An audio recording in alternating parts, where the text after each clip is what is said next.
Ako ay isang itay na may sako-sakong tungkulin. Para sa mga supling lakas ay kaya kong ubusin. Minsan ang napaluhod, nag-alala na may kaba. Hindi pa ako pagod sa kakalikan ng iba na ginawa ko mag-isa. Di ko kailangan ng kasama. Di baling walang asawang makasama dun sa kama, walang gana. Tinapon mga unan at mantel. Kaya kong maging ama gamit ang lapis at papel. Mananatili sa level at tayo ko maging tanyag. Una yung pakikinig, yan ang kanyang unang binyag.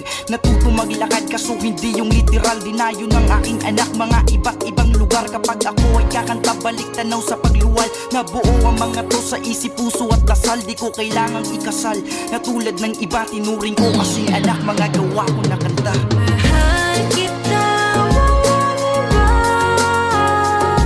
Sa puso ko ika'y nag-isa. Dapat na malaman mo,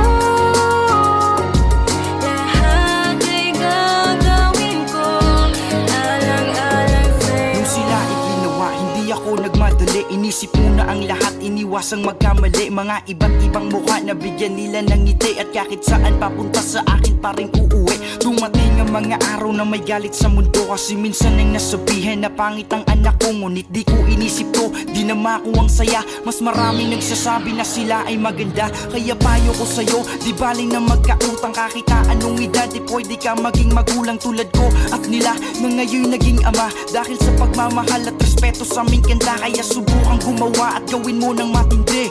Libre ang mangarap, di kailangan bumili. At sa huli, pangako ko ang masasabi mo lang ay hindi ko pinagsisihan na ako'y naging itay. Mahal kita,